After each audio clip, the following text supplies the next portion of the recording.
यानी वीज़ा, अगर आपके वीज़े के लिए अप्लाई आप कर रहे हैं तो आपको किस तरह मेंटली प्रिपेयर होना चाहिए कि आपसे वो क्या क्या क्वेश्चन कर सकते हैं। और वीज़ा कई तरीके से का होता है, यानी visit visa, immigration visa, study visa, और अपनी वाइफ को बुलाने के लिए स्पाउस के लिए वीज़ा। तो उसके लिए उसी हिसाब से किस तरह से मुख्तलिफ़ क्वेश्चन आंसर जो है वो किए जाते हैं। कंट्री कोई भी हो आपकी, आप मुल्क से बाहर अगर जा रहे हैं, अब्रॉड जाना चाहते हैं, तो आपसे एक इंटरव्यू किया जाएगा। पहले तो एक फॉर्म वगैरह भरा जाता है, वो काफ़ी डिटेल होता है, और चेक लिस्ट होती है उसके साथ साथ कि आपने ये चीज़ें सबमिट करानी है। उसके बाद ये है कि आपसे वो क्या क्या क्वेश्चन पूछेंगे। तो अब आपसे अगर वो क्वेश्चन पूछेंगे, आप उनके आंसर कैसे देंगे। तो इंग्लैंड के वीज़े के लिए अगर हम इंटरव्यू कर रहे हैं तो हम क्या करेंगे, वो आपसे पूछेगा why are you interested to visit England और यूएसए और कनाडा और सऊदी अरबिया और what in any other country. कोई भी आपसे पूछ सकता है, ठीक है ना। आप जिस कंट्री में भी जाना चाह रहे हैं तो वो आपसे पहला सवाल यही करेगा, why are you interested to visit England. ठीक है, आप इंग्लैंड क्यों जाना चाहते हैं, ठीक है, क्यों आप इंग्लैंड जाना चाहते हैं, पहला सवाल आपसे वो यही करेगा। तो अब आपने क्या कहेंगे, आपकी कोई सिचुएशन होगी जिस सिचुएशन पर की वजह से आप विज़िट वीज़ा के लिए आपने अप्लाई किया है और आप जाना चाह रहे हैं। आप कह सकते हैं कि my brother in law is seriously ill there. My brother in law is seriously ill there. मेरे जो साले हैं या मेरे बहनोई जो हैं वो शदीद बीमार हैं। ठीक है, इसके लिए आपने वीज़े के लिए अप्लाई किया है।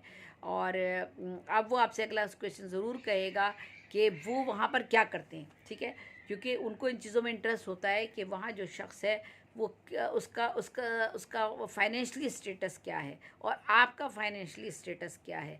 और दूसरा ये कि क्या आप जो विज़िट वीज़े के लिए जा रहे हैं तो कहीं आपका मकसद ये तो नहीं है कि आप वहाँ कहीं स्लिप हो जाएंगे। स्लिप तो खैर अब नहीं हो सकते, कंप्यूटराइज दौर है, मुश्किल होती है, पहले बहुत बहुत ज़्यादा होता था ये प्रॉब्लम्स। तो आपसे वो अगला सवाल पूछेगा। जब उसने पहले पूछा why are you interested to visit England, तो आपने आपने जवाब दिया my brother in law is seriously ill there. मेरे साले जो हैं वो बहुत शदीद बीमार है, मेरी बहनों भी बहुत बीमार है। या my sister A seriously ill दियर। या मैं अल्लाह ना करे, अल्लाह ना करे, अल्लाह ना करे, अल्लाह ना करे किसी का कोई बीमार हो इस तरह से, लेकिन मैं जनरली बात कर रही हूँ। तो अगले बार वो आपसे पूछेगा अगला सवाल कि व्हाट इज़ ही दियर या व्हाट इज़ शी दियर। वो वहाँ पर क्या करते हैं, ठीक है, उनका मतलब वहाँ पर जॉब क्या है। What does he do there, वो वहाँ पर क्या करते हैं। और what is his profession, okay, what is his job over there. ठीक है, वहाँ पर उनकी जॉब क्या है, उनका प्रोफेशन क्या है, वहाँ पर क्या काम वो करते हैं। ठीक है, ये आपसे वो अगला क्वेश्चन करेगा। क्वेश्चन करने का अंदाज़ कुछ भी हो सकता है, जैसे मैंने उसने कहा कि what is he there, what's he there, वो वहाँ पर क्या हैं। ठीक है, वो वहाँ पर क्या है, मतलब यही है कि उनकी जॉब क्या है। और what does he do there, वो वहाँ पर क्या करते हैं। ठीक है, okay, what is the job over दियर, उनकी जॉब वहाँ पर क्या है। ठीक है, तो आपने इसको रिप्लाई में जवाब देना है he is running a garment shop, he is running a grocery shop, और ही इज़ कुछ भी कहिए, he is running a garment shop there, he deals in readymade garments, right. तो आपने कोई भी रिप्लाई करना है। अगर आपने गारमेंट्स की बात कर रहे हैं कि उनकी गारमेंट्स की वहाँ पे शॉप है और वो रेडीमेड गारमेंट्स जो हैं उनकी डीलिंग करते हैं। ठीक है, आपने ये कहा he is running a garment shop there, he deals in readymade garments, readymade garments की डीलिंग वो करते हैं। फिर उसका अब अगला सवाल क्या होगा, what has gone wrong with him. ठीक है, जो है कि उन्हें कौन सा आर्जा लाहक है या उन्हें क्या हो गया है। ठीक है, या उन्हें क्या बीमारी हो गई, क्योंकि आप बीमारी का बता रहे हैं ना कि बीमार है, मैं उनसे मिलने जाना चाहता हूँ, उनके पास जाना चाहता हूँ। तो आपसे पूछ रहे हैं what has gone wrong with him, what has gone wrong with him, what has gone wrong with him, यानी उनके साथ क्या हो गया है, क्या मसला हो गया है, क्या तकलीफ़ हो गई है उन्हें, क्या बीमारी उन्हें हो गई है। तो आप उन्हें अब बताएंगे कि he has got a severe heart attack. ठीक है, यानी ऐसी ही कोई कंडीशन होगी ना तभी तो आप वीज़ा लेके जा रहे हैं, वरना तो आपको छोटी मोटी बीमारी के लिए तो वीज़े के लिए अप्लाई नहीं कर सकते आप, ना वो आपको वीज़ा देंगे। तो आप कहेंगे, और आपका बिल्कुल क्लोज रिलेशनशिप होगा तो शायद वो आपको दे दे वीज़ा, ठीक है ना, विजिट वीज़ा दे दे। लेकिन आपको किन कंडीशन पर देंगे, ये ज़रा क्वेश्चन आंसर देखते जाइएगा आप। आपसे पूछेंगे what has gone wrong with him, उनके साथ क्या हो गया या उन्हें क्या तकलीफ वहाँ पर हो गई है, तो आपने कहा he has got severe heart attack, उनको सीवियर हार्ट अटैक हो गया है। उसने कहा for how long has he been staying there, for how long has he been staying there. ठीक है, फिर सुनिए, for how long has he been staying here. अब मैं स्टेइंग देयर, राइट, तेज़ी से भी बोल सकते हैं, आसान हल्का आसान आसान बोले तो ही फॉर हाउ लॉन्ग, यानी for how long has he been staying there, वो वहाँ पर कितने अरसे से मुकीम है।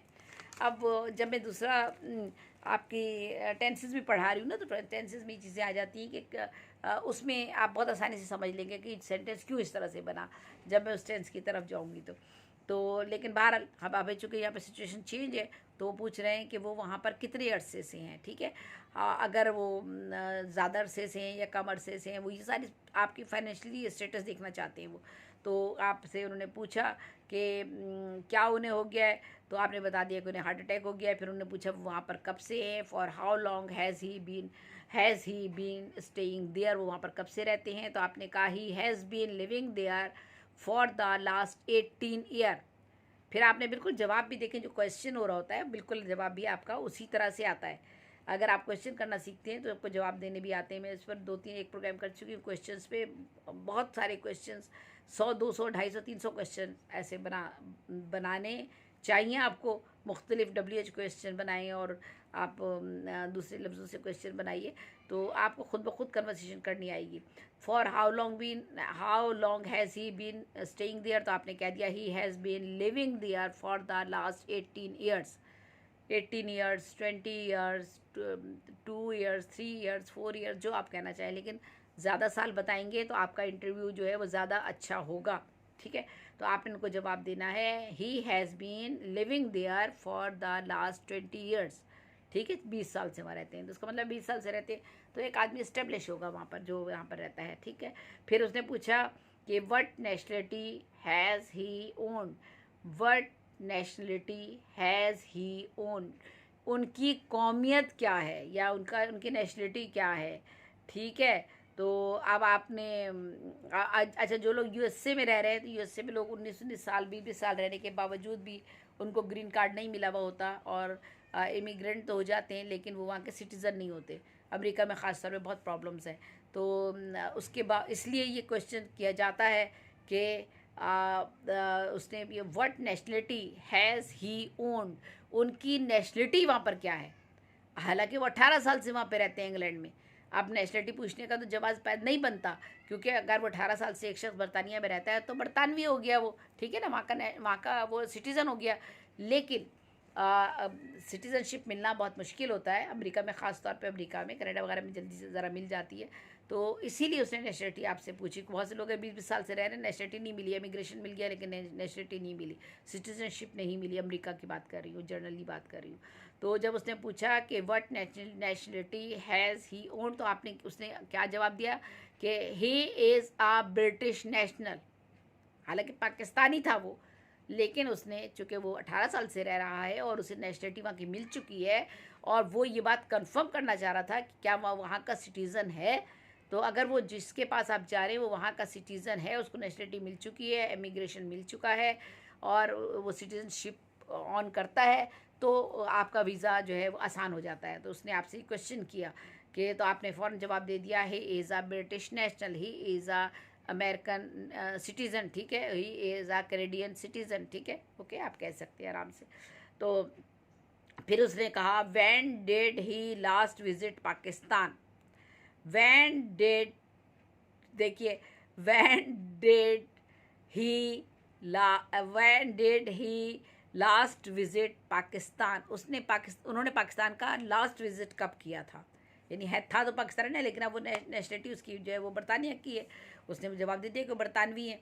तो उसने कहा लेकिन उन्होंने आखिरी विजिट पाकिस्तान का कब किया था। उसने पूछा when did he last visit Pakistan, when did he last visit Pakistan, Pakistan का आखिरी विजिट उन्होंने कब किया था, यानी पाकिस्तान वो कब आए थे लास्ट टाइम। तो आपने अब उसका रिप्लाई करना है he visited Pakistan about 3 years ago, he visited Pakistan, second form में बात कर रहे हैं, उसने भी डिड लगाया था, पास्ट का पूछा था हमसे, तो हमने पास्ट में अब हम जवाब दे रहे हैं। He visited Pakistan about 3 years अगो, वो 3 साल पहले पाकिस्तान आए थे। फिर उसने आपसे अगला सवाल करना है, has he ever invited you to visit England? Has he ever invited you to visit England? क्या उन्होंने कभी आपको इंग्लैंड, बरतानिया आने की दावत दी है?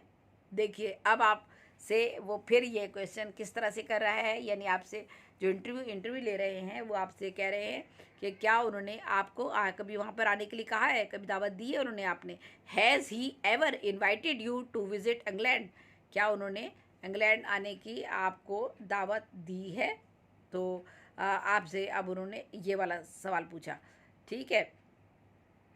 तो अब आपसे जब आपने से उन्होंने ये सवाल पूछा तो अब आप उसका अगला जवाब उसको देंगे, ठीक। अब आप उसको अगला जवाब क्या देंगे कि हाँ जी उन्होंने मुझे कहा था, बुलाया उन्होंने मुझे, ठीक है। तो अब आपने अगला जवाब उन्हें देना है, तो अब आप कहें उनसे कि जी yes he has invited me, ठीक है। और या कह सकते हैं आप कि जस्ट मिनट में ज़रा सा देखूं कि हाँ, चूँकि वो कह रहा था कि उन्होंने आपको लास्ट टाइम कब लाने का कहा था। Many times he invited me to visit his country, but I could not avail myself of the opportunity due to my business engagements, right? उन्होंने आपसे क्वेश्चन किया कि क्या कभी उन्होंने आपको इनवाइट किया है, यानी आपका वो रिश्ता जानना चाह रहा है कि क्या आपका रिश्ता ऐसा है कि उन्होंने भी कभी आपको इनवाइट किया हो। भाई 18 साल हो गए, 3 साल पहले वो भी आप पाकिस्तान आए थे, अब आप बता रहे हैं वो बीमार है और आप उनको देखना चाहते हैं, तो क्या कभी उन्होंने आपको इनवाइट किया है? तो आपने कहा कि मैनी टाइम्स ही इन्वाइटेड मी, बहुत मरतबा उन्होंने मुझे बुलाया टू विज़िट हिज कंट्री, उन्होंने मुझे बहुत मरतबा अपने मुल्क बुलाया, यानी उन्होंने कहा, मैं पूरा जुमला अगर पढ़ूँ एक साथ तो आप समझ लेंगे। Many time he invited me to visit his country, but I could not arrive, I could not I could not avail my I could not avail myself of the opportunity due to my business engagement. मैंने इस opportunity को, इस मौके को खुद से avail नहीं किया क्योंकि मैं अपने बिजनेस एंगेजमेंट में बिज़ी था, ठीक है। उन्होंने पूछा क्या आपके उन रिश्तेदार ने कभी आपको इनवाइट किया है? तो आपने कहा कि yes many times he invited me to visit his country, but I could not avail myself of the opportunity due to my business engagement. अपने बिजनेस एंगेजमेंट की वजह से मैं वहाँ पर नहीं जा सका। फिर उन्होंने आपसे सवाल किया how many children has he got, how many children has he got, उनके बच्चे कितने हैं, ठीक है। अब आप देखिए कि क्वेश्चन आंसर जिस तरह से आपसे किया जा रहा है, वो जो आपसे आप वीज़े के लिए अप्लाई कर रहे हैं, तो वीज़े के लिए कौन सी चीज़ें ज़रूरी हैं, वो आपका फाइनेंशियल स्टेटस, आपका भी और उनका भी, दोनों का चेक करना चाह रहे हैं, आपका रिलेशनशिप चेक करना चाह रहे हैं, आपकी चीज़ें किस तरह से वो चेक कर रहा है, किस तरह से आपसे क्वेश्चन बना रहा है। How many children has he got, तो आपने कहा ही हैज़ गॉट 3 चिल्ड्रन, उनके बच्चे कितने? आपने बताया कि उनके 3 बच्चे हैं। He has got 3 children, 1 son and 2 daughters, ठीक है। आपने इसको कंप्लीट किया कि उनका एक बेटा है और 2 बेटियां हैं और उनके 3 बच्चे हैं। He has got 3 children, 1 son and 2 daughters. Have you received any sponsorship letter from England, क्या आपको इंग्लैंड से कोई स्पॉन्सरशिप का लेटर मिला है? यानी उन्होंने कोई इनविटेशन आप मतलब स्पॉन्सरशिप के लिए कहा है कि हाँ जी मैं बीमार हूँ और मेरे बहनोई को जो है भेज दिया जाए, या मेरे ब्रदर इन लॉ है, या मेरे ब्रदर जो हैं, कज़न ब्रदर जो हैं, उनको भेजा जाए, कोई लेटर आपके पास है, उनकी तरफ से आया है कोई लेटर ऐसा? ये सवाल आपसे किया जाता है जब आपके रिलेटिव होते हैं और आप जब जाते हैं वीज़े के लिए, तो आपसे ये सवाल किया जाता है। तो उसने भी फ़ौरन आपसे ये सवाल किया कि ही हैज़, जब चिल्ड्रन का पूछ लिया तो आपसे पूछा have you received any sponsorship letter from England, क्या आपको उनकी तरफ से कोई स्पॉन्सरशिप का लेटर मिला है? तो आपने कहा हेयर यू आर, आपने कहा जी बिल्कुल ये रहा sir, here you are sir. तो आपने कहा ये लीजिए सर ये रहा। तो and this is his doctor's medical report, ठीक है। आपने कहा ये देखिए एक लेटर है और ये उनकी मेडिकल रिपोर्ट है कि उन्हें हार्ट अटैक हुआ है। ये मैं जनरली बात कर रही हूँ, वो उस रिपोर्ट की बात नहीं कर रही हूँ जो अक्सर रिपोर्ट्स होती है। तो ये रियल जेन्युइन रिपोर्ट की बात कर रही हूँ। Here you are sir and this is his doctor's medical report. ये उनके मेडिकल के डॉक्टर की रिपोर्ट है जिसको उन्होंने बताया कि उनको हार्ट अटैक सीवियर हुआ है और मुझे जाना है, उन्होंने मुझे भेजा है। It says that an attendant is needed for his hospitality. I believe it is a sufficient proof for my urgent visit to my brother-in-law.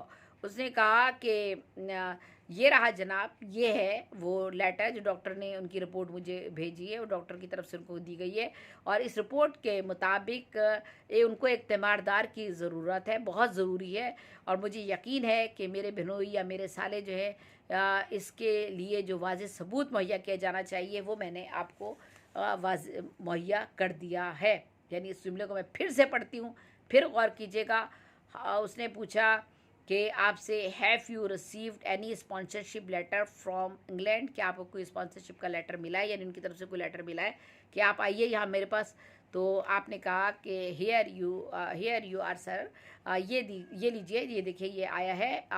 And this is his doctor's medical report. It says that an attendant is needed for his hospitality is जी hospitality. I believe it is a sufficient proof for my urgent visit to my brother-in-law।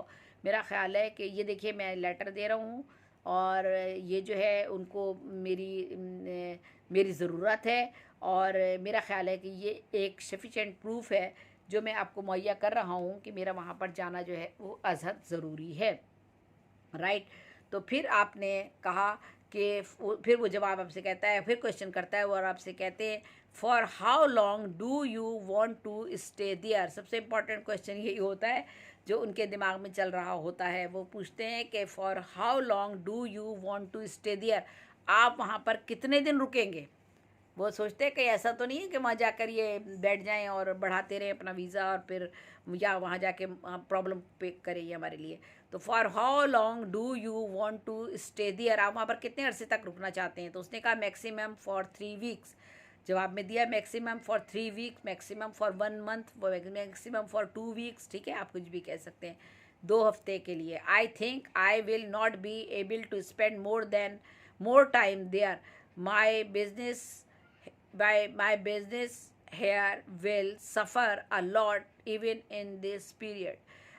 यानी उसने कहा कि आप वहाँ पर कितना अर्सा रुकेंगे। वो जो घबरा रहा है, परेशान हो रहा है आपसे इंटरव्यू लेने के लिए, उसको जो डर है, जो उसने वो सारा क्लेरिफिकेशन की है। अब उसके बाद आपसे पूछता है कि आप कितने अर्से रहेंगे। तो आपने कहा maximum for 3 month, 3 week month, तो चलो मंथ का भी वीज़ा मिल जाता है। तो maximum for 3 weeks. I think I will not be able to spend more time there.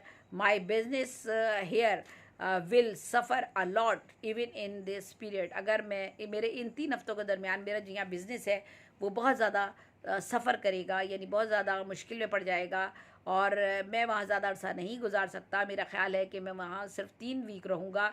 इस अरसे में मेरा कारोबार अच्छा खासा मुतासिर हो जाएगा। तो अब उन्होंने चूँकि कारोबार का उसने जिक्र कर दिया तो उसने फिर दोबारा क्वेश्चन किया what is your business here, आपका बिज़नेस यहाँ पर क्या है। तो आपने उसने जवाब दिया I deal in hardware, I deal in medicine, I deal in जो भी कुछ कहना चाहे आप। I am a government officer. अगर आप ये कह दें गवर्नमेंट जॉब आप कह दें तो फिर तो वो समझ जाते हैं कि आपने वापस ही आना है। तो बहरहाल चले, खैर कोई बात नहीं, आपने तो वही कहना है जो आपके पास जिसके प्रूफ है आपके पास। आई डील इन हार्डवेयर, मैं यहाँ पर हार्डवेयर का काम करता हूँ।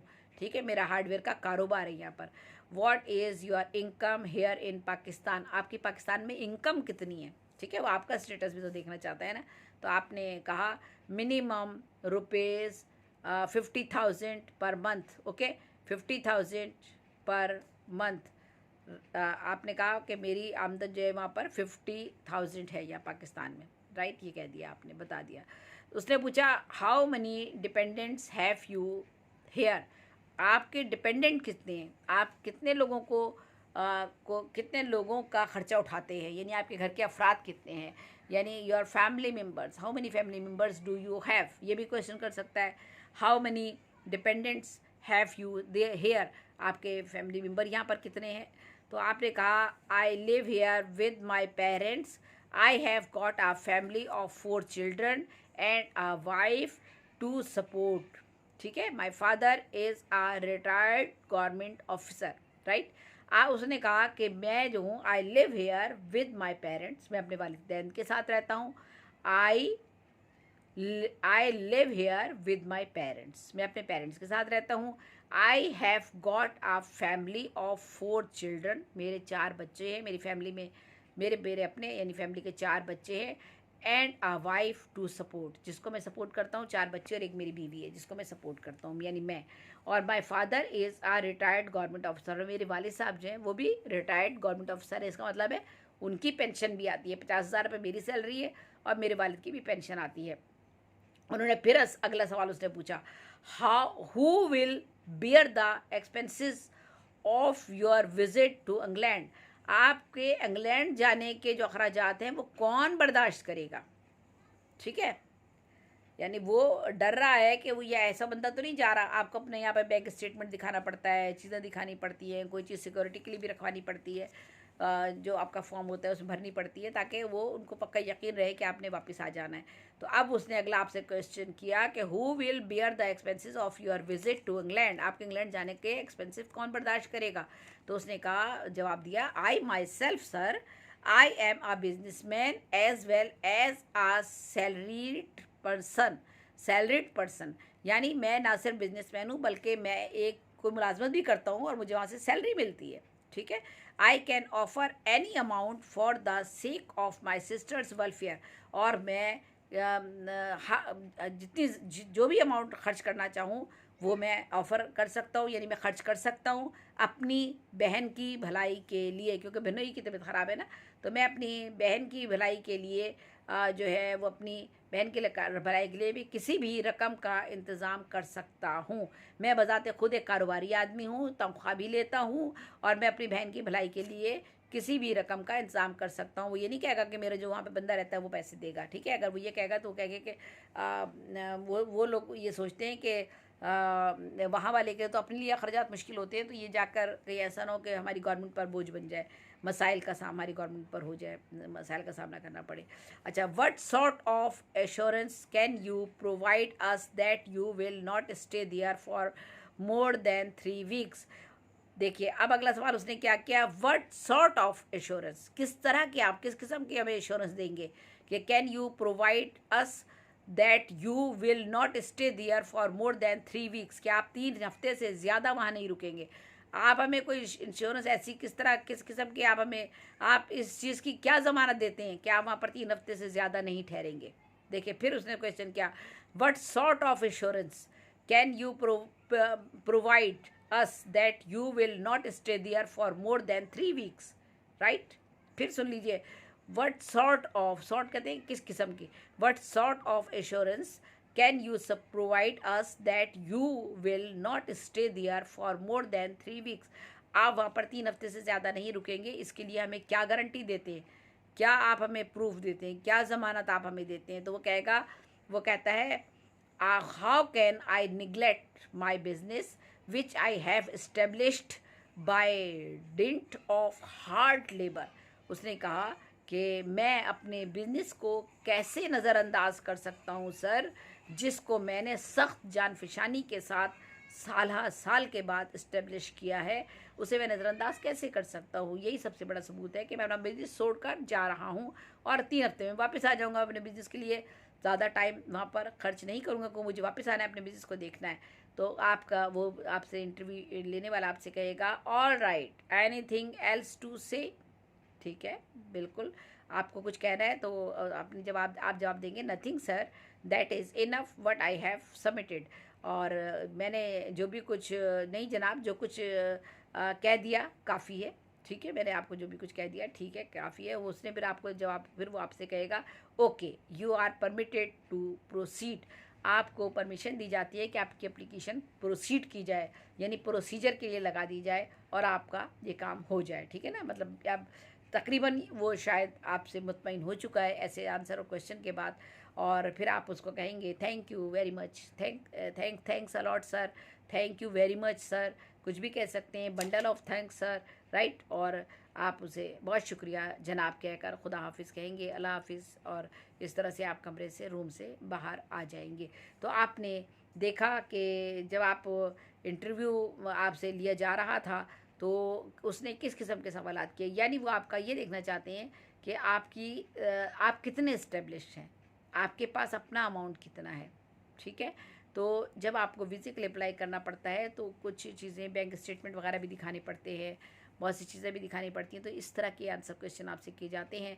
तो अपने आंसर क्वेश्चन के लिए इस तरह के सर्टिफिकेट भी आप बनवाएंगे और उनका आप जिक्र भी करेंगे कि अगर इसी तरह से वो आपसे कुछ क्वेश्चन आंसर आपकी वाइफ के लिए करे, यानी आपने अपनी वाइफ को अगर बुलवाना है, किसी ने वहाँ पर कोई है अपनी वाइफ को बुलवाता है तो वो कहता है कि उसके जो है वो सवाल आपसे जो है वो किस तरह से किए जाएंगे। अगर आप अपनी वाइफ को बुलवाना चाहते हैं तो कहेंगे what is your spouse name, आपकी वाइफ का नाम क्या है, यानी आपने अप्लाई किया है कि मेरी बीवी, मैं शादी करके आया हूँ और मुझे अपनी बीवी को बुलवाना है। ज़्यादातर केस, ज़्यादातर नॉर्मली यही होते हैं, वहाँ पर निकाह करके जाते हैं यहाँ से और फिर बाद में अप्लाई करते हैं उसके लिए, वीज़े के लिए बीवी के।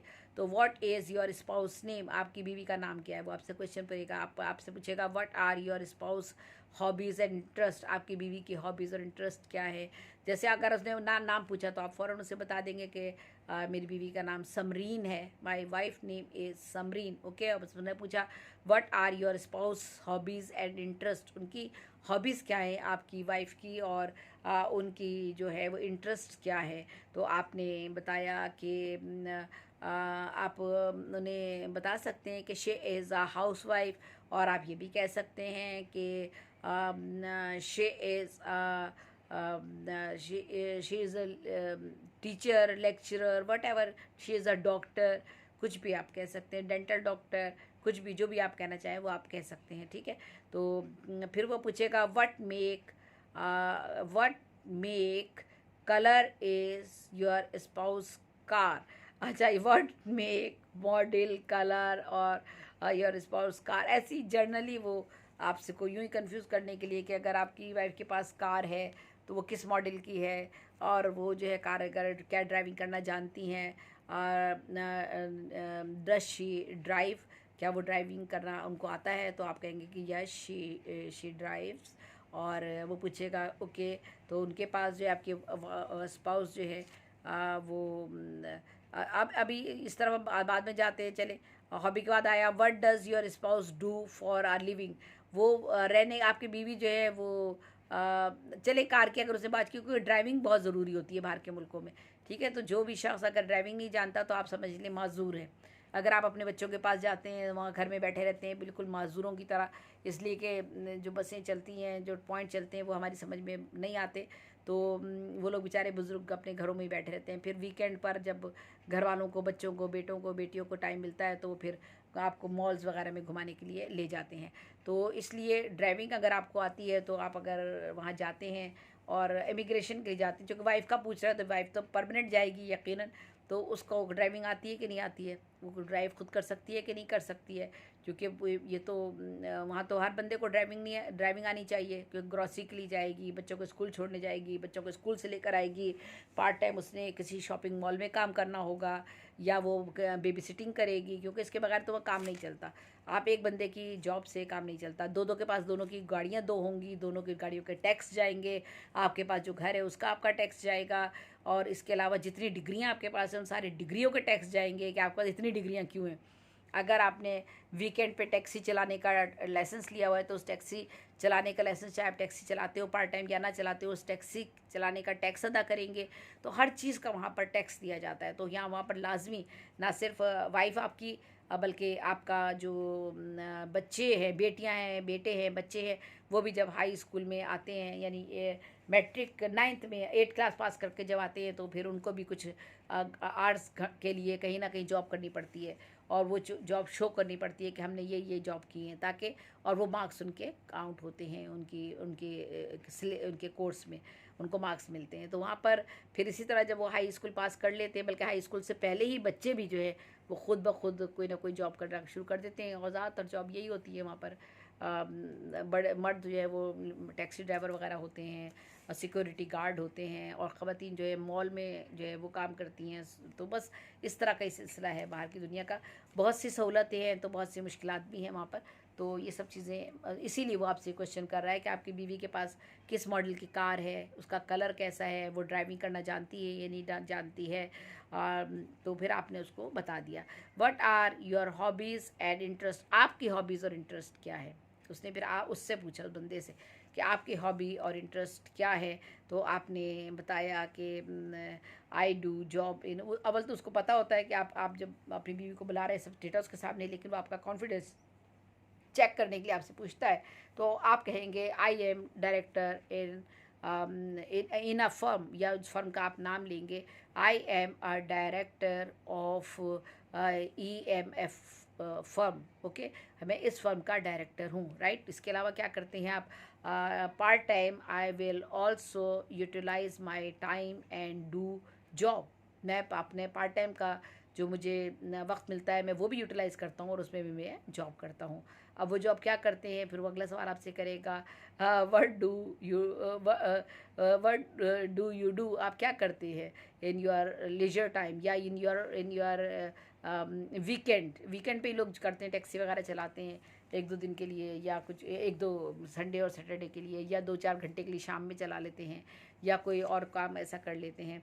तो वो आपसे पूछेगा कि आप क्या करते हैं, या आप घर पे कोई और नोटिंग ड्राफ्टिंग का काम करते हैं, या कुछ और काम करते हैं। अगर आप टेक्निकल हैंड हैं तो आपका टेक्निकल काम अपना बताएंगे। कंप्यूटर का काम करते हैं तो आप कंप्यूटर पे कहेंगे मैं प्रोग्रामिंग करता हूँ, ठीक है। तो अव्वल तो खैर गवर्नमेंट उस जॉब में रहते हुए तो आप वो दूसरा काम किसी और का नहीं बता सकते, नहीं बताएंगे आप, ठीक है। तो उसने आपसे फिर पूछा, आपकी बीवी का पूछा, स्पाउस के वीज़े के लिए आप अप्लाई कर रहे हैं। फिर उसने पूछा what are your hobbies and interest, आपके पूछा, आपने बता दिया। और what does your spouse do for are living, आपकी बीवी जो है वो रहने के लिए क्या करती है, यानी ज़िंदा रहने के लिए क्या करती है। ज़िंदा रहने से मुराद है कि आपकी वाइफ क्या काम करती हैं, यानी आपकी वाइफ ज़िंदगी किस तरह गुजार रही हैं। तो आपने जवाब दिया शी इज़ अ टीचर, ठीक है, वो टीचर हैं, और शी इज़ अ टीचर, वो टीचर है। And she is running a tuition centre, वो एक ट्यूशन सेंटर भी चला रही हैं। तो इससे पता चला कि आपकी वाइफ जो है वो किसी वहाँ जाकर उनकी गवर्नमेंट पर बोझ नहीं बनेंगी। अगर आपकी इतनी आमदन नहीं है तो आपका उन पर बोझ नहीं बनेगी, बल्कि वो भी उस गवर्नमेंट को, यानी उस मुल्क की फलाह व बहबूद को चलाने के लिए बराबर का साथ देंगी और काम करेंगी। ये आप देखिए बाहर की दुनिया, और एक हमारी दुनिया देखिए कि हम हमारे यहाँ औरत को कितना इज़्ज़त मकाम मर्तबा है कि घर पे बैठकर उसको शौहर कमा कर खिलाता है, इज़्ज़त देता है, और कितने उससे रखता है। तो ये थोड़ा सा फ़र्क है, लेकिन कोई हर्ज नहीं है मिलजुल कर काम करने में। अगर आप पढ़े लिखे हैं और मिलजुल कर हाथ बटा रहे हैं तो कोई हर्ज नहीं है। वहाँ बहुत सी सहूलतें भी है, अमन व अमान है, हेल्थ की सहूलत बहुत अच्छी है, बच्चों की एजुकेशन का बहुत अच्छा मसला है। आपका मैट्रिक तक यानी हाई स्कूल तक आपकी कोई फ़ीस नहीं होती है, और कोई अमन अमान का कोई आपका मसला नहीं है, कोई आपको तंग नहीं करता, कोई बेजा आपके मामलात में मुदाखलत नहीं करता। बहुत सी सहूलतें, सफाई सुथराई बहुत ज़्यादा है, कोई आपका लेन देन में कोई वहाँ पर डबलिंग नहीं है, और मिलावट नहीं है चीज़ों में। हर चीज़ जो है वो साथ साथ लिखा है। अगर आपका कोई फल लिखा है तो लिखा होता है ये ऑर्गेनिक है, ये नॉन ऑर्गेनिक फल है, ये हमने मतलब मसनूई खाद से बनाकर फल रखा हुआ है, इसकी कीमत ये है, और ये अपने वक्त पर ये फल जो है बड़ा हुआ है तो इस फल की कीमत ये है। वो महंगे होते हैं नेचुरली। इसी तरह सब्जियां हैं, जैसे हमारे यहाँ भिंडियाँ बहुत पतली पतली बारीक बारीक अगर हो, तोरी बहुत बारीक पतली पतली अच्छी हो तो बहुत उम्दा पकती है, ताज़ा होती है, और वो चूँकि नेचुरल तरीके से आती है। लेकिन वो जो तोरियाँ अपनी खाद और अपनी चीज़ें डालकर बनाते हैं बाहर के, तो वो वहाँ सस्ती होंगी, और जो हमारी पाकिस्तानी या इस तरह की बनाई जाएंगी जो अपने वक्त पर डेवलप होती हैं उनकी कीमतें महंगी होती हैं। तो बहरहाल उनके यहाँ हर चीज़ क्लियर और सब कुछ जो है वो वाज़े होता है। ये नहीं होता कि कोई आपसे झूठ बोल रहा है या ये करेगा, ऐसा ये चीज़ें नहीं होती। तो ये बहुत बड़ी बात है। हम मिलावट नहीं आपको चीज़ों में मिलेगी। इवन दवाइयों में आपको हलाल हराम हर चीज़, आप 2 मिनट में आप हलाल हराम के स्टोर है, एक एक चीज़ पे लिखा होता है ये हलाल है मुसलमानों के लिए, ख़ास तौर पे बच्चों की टॉफ़ियाँ हैं, चीज़ें हैं, आपके स्टोर है जहाँ से आप गोश्त हलाल ख़रीद के लाते हैं, आपको पता है हमें फ़लाँ जगह से मिलेगा। वो ख़ुद स्पेशली आपके कॉर्नर्स होते हैं कि ये कॉर्नर्स आपके लिए नहीं है, आप उस तरफ, वो नॉन मुस्लिम्स के लिए हैं, वहाँ हलाल चीज़ें नहीं रखी हुई, वहाँ का हलाल गोश्त आपका फ़लाँ जगह रखा हुआ है। तो बहरहाल बहुत सी चीज़ों की आसानियाँ हैं, तो बहुत सी चीज़ों की परेशानियाँ भी हैं, तकलीफ़ें भी हैं। पानी नहीं जाता, बिजली का मसला नहीं होता, पानी का मसला नहीं होता, टैक्स बहुत देने पड़ते हैं, सब चीज़ें देनी पड़ती हैं, इसलिए हर शख्स को काम करना पड़ता है, मेहनत करनी पड़ती है। तो बहरहाल इसीलिए वो आपकी स्पाउस के लिए पूरा पूछ रहा है कि आपकी जो वाइफ़ है, जिनको आप बुला रहे हैं, शादी कर रहे हैं, वो क्या करती हैं, किस हद तक वो उनके मुल्क की फलाह व बहबूद के काम आ सकती हैं, और किस हद तक जो है वो आपका हाथ बटा सकती हैं यहाँ पर आकर। ठीक है, तो इस वजह से वो सारा आपका उनके बारे में वो मालूमात कर रहे हैं। तो ये है। फिर tell me about your spouse children, अगर आपके बच्चे हैं, आपके बच्चे बेबी हैं, यहाँ पर हो गए हैं, तो आपको उनके बारे में बताना पड़ेगा। तो आप उन्हें बताएंगे कि no I don't have any children, just I got निकाह, और ये आप बता देंगे कि मेरा भी सिर्फ निकाह हुआ है और मेरे भी बेबी नहीं है। ठीक है, क्योंकि नॉर्मली लोग जब निकाह करते हैं तो उनकी कोशिश यही होती है कि जो बेबी आप उनके हों, जो उनके किड्स हों, बच्चे हों, वो वहीं जाकर हों, ताकि उन बच्चों को वीज़ा लेने में मुश्किल ना हो। क्योंकि अगर वो यहाँ हो जाएंगे तो फिर उनको ना सिर्फ बीवी का वीज़ा, फिर बच्चों के लिए भी उनको बहुत परेशानी का सामना करना पड़ता है।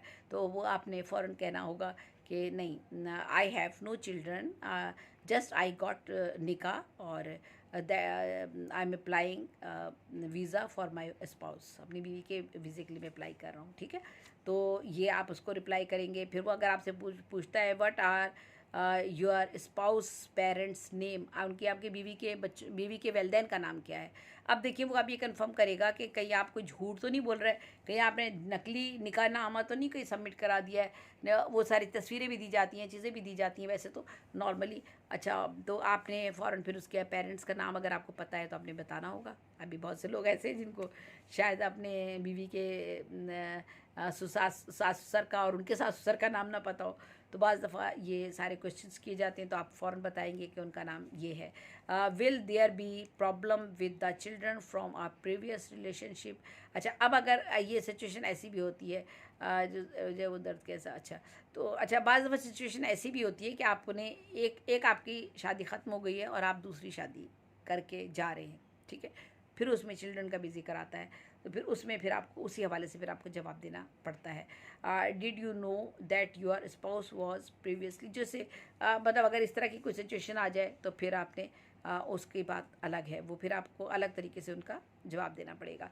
इसी तरह से आपका जो स्टडी वीज़े के लिए आप अप्लाई करते हैं तो उसके लिए भी आपसे इसी तरह से क्वेश्चन पूछे जाएंगे, आपकी एजुकेशन के बारे में, आपके पेरेंट्स का जो है वो आपका ख़र्चा कौन उठाएगा, आप फ़ीस अफोर्ड कर सकोगे नहीं कर सकोगे, ये सारे क्वेश्चन जो है वो आपसे किए जाएंगे। तो मैंने आपको बताया कि जनरली उनका जो फोकस होता है वो उनका ये होता है कि वो जो बंदा वहाँ पर जा रहा है वो एक तो पर्पस क्या है, विज़िट वीज़ा है, आप ट्रैवलिंग वीज़ा है, आपका इमिग्रेशन है, आपके स्टडी वीज़ा है, ये सब चीज़ें इस हिसाब से सेम क्वेश्चन आंसर किए जाते हैं।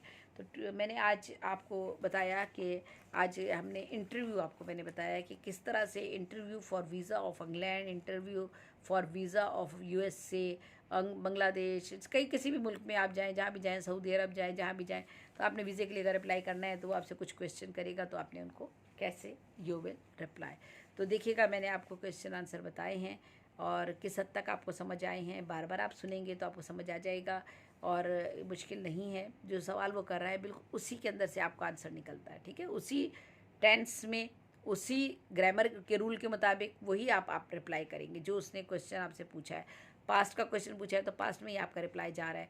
आपसे जब उसने पूछा how long have you been, अगर वो आपका जो है वो एक माजी के ताल्लुक़ के हवाले से किसी कोई सवाल किया गया तो आपने जवाब भी बिल्कुल उसी तरह से दिया है। तो ये आपको आज मैंने इंटरव्यू के बारे में बताया। बहुत बहुत शुक्रिया और ज़ैब निसा ज़ेबी को इजाज़त दीजिए। अल्लाह हाफ़िज़। अल्लाह